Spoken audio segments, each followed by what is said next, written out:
the Chief of Police's command. And the creation of the Critical Incident Review Board that was reported about in the Arizona Daily Star has me concerned that, once again, our police department is doing things outside of the privy of our open meeting laws. And that's why this committee was established, with only 7 of you having voting membership. This board has heard me and members of my community of Veterans United for Cannabis to address the risks the veterans have and other people particularly using cannabis in the city of Tucson, and particularly when it comes to the risks of weapon possessions during raids and busts. For me, it came to a head when Jose Garenia was murdered inside the city of Tucson by a sheriff's SWAT team because their intelligence was flawed. So this committee was created over several years ago so that any incident that is outside the chief of police's command, a complaint can go under the city managers. I understand there's times where the shooting requires investigation within the department, but this board was created to have oversight for an critical incident review board to set up a separate entity appointed by this chief of police pretending to be what this is, which is a citizens oversight committee. That's why 4 of you can't meet in public, in private, without open meeting law notifications, because you represent the citizens of Tucson, not the police department. Not the police department. That's why our city had one of the most progressive oversights when Chief Smith was hired to implement community-based policing. I was privileged to be a part of that. And it had to do with policy and review.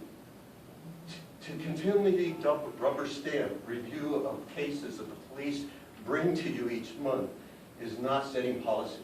And this was an opportunity to showcase this committee's responsibility. And it's been trying to get the word out with the brochure you started a year ago that still isn't completed, so the citizens know that they can come here. Well, this incident that was reported in the Star came here first. Those people that were roughed up at the protest came here. And after that, a new board away from here is committed.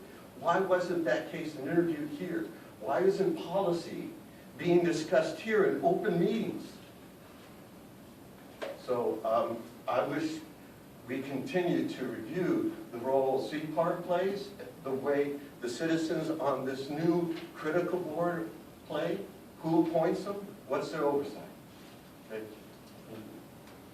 I was here before, wasn't big of a crowd as what it is now, so I just wanted to briefly discuss why is it that we have Veterans United for Cannabis, and why is it that we're also trying to get the chief of police, head of sheriff, heck, mayor, just to sit down, talk, converse with patients, meaning marijuana patients. Yes, I'm a marijuana patient as well. Combat veterans, and an American Legion, which we already got proof for, which I'm also a member of, Post 7, which is near downtown. I have almost a minor in psychology from U of A, so I do a lot of study. I study people. Best part is, marijuana club is 420 social club. Only patients are allowed to medicate. So I see patients, they come in, they're scared. There's really nothing to be scared about. They're just coming in, conversing, swapping stories, just like the police force does. They swap stories, they drink. Go for a drink after work, hey, after hours, let's go drink. I totally understand that. I know the brotherhood, sisterhood, sorry, whichever. The reason there's a paranoia in marijuana is what my hypothesis is by studying people for about 5 years. Right, Mark? 5 years? Is that paranoia isn't from smoking, vaping, eating, tincture, patch now. They have a marijuana patch. It is And no offense to law enforcement. You don't make the laws, you enforce it. Totally understand. You follow orders. We're all grunts here. Even you. No offense. I was a grunt too. PFC. I just moved my way. Yes, sir. How high? Jump. The paranoia is the law enforcement. It is the rules. I know you guys don't make the rules. You just enforce it. When you do smell marijuana, it's not a criminal. It is a patient. I know you know that.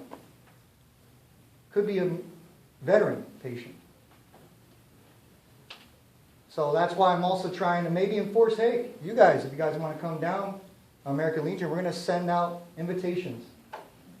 Just to be part of the tying together. It's already getting legalized. Prohibition's ending, just like alcohol. Heck, before you had to sip a drink, I wasn't even born. You had to sip a drink behind closed doors. And now you do it publicly, parties. It will be like that with marijuana. And personally, I would rather have, with our proposition that we're initiating, is to grow our own marijuana. I know it's kind of iffy, but at least it's not promoting it to kids as we are with alcohol and pharmaceutical drugs. It's all blast out there, just like fast food, steered towards kids. Heck, I used to see kids just run down from Circle K, stealing a case of beer, just because I can, and let's drink it. Really? It won't be like that. Colorado's already seen it. It's not like that. Children are not even using it.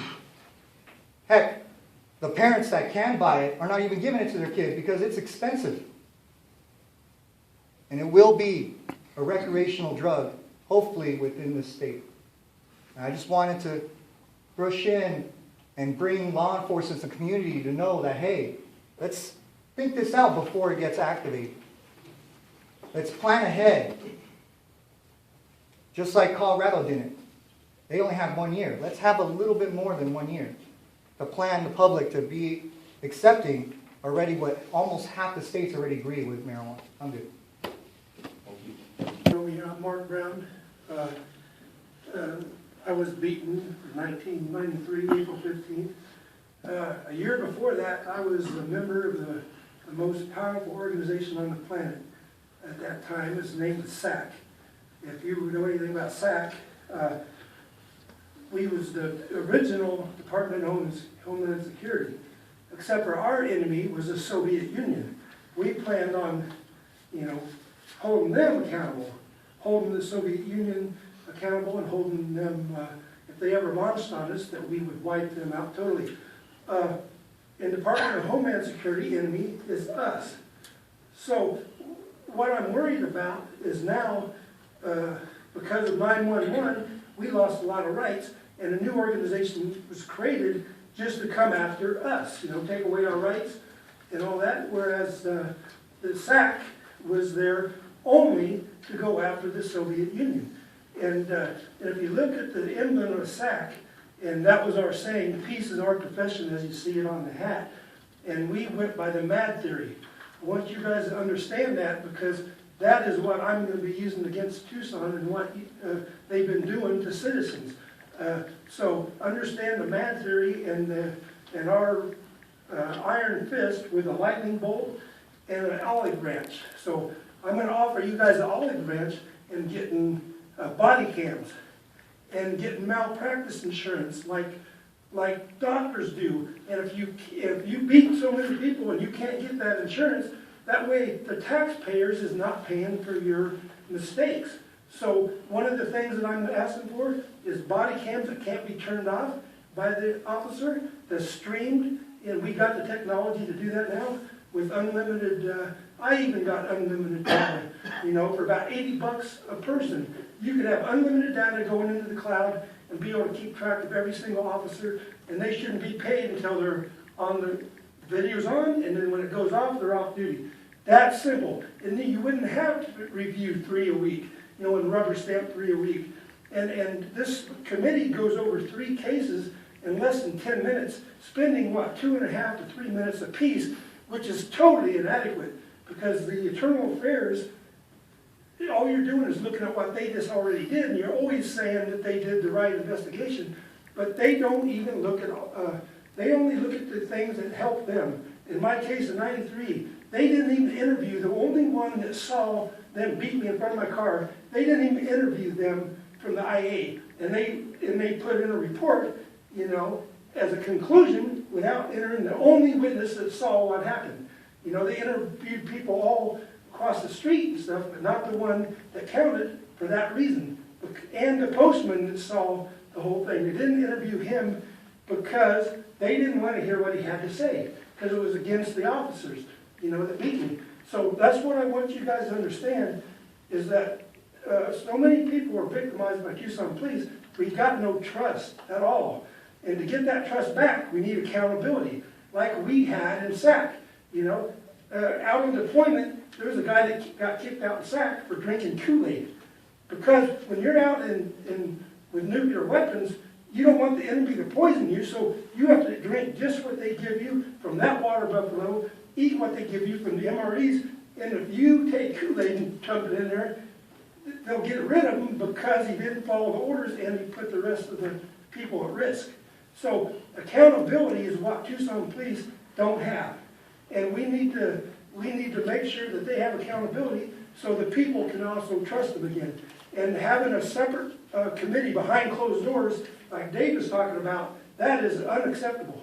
And that's one of the conditions that we're not going to accept. That board's got to be closed down, and you've got to make this board better, even if it means paying the members of this board and having them spend more time on each thing. If you spend 3 minutes reviewing a case, how much are you spending on the outside before you come in here to really look at that case and see if the officers did the right thing? And they got to stop using handcuffs for punitive action to make the people, you know, that's a lot of the issues were handcuffed that I saw on the last time I was here.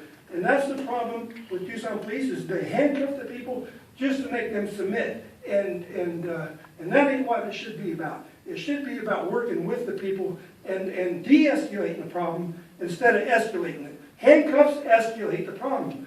And if any citizen in town, every time they get handcuffed, they should just shut up and take the fifth.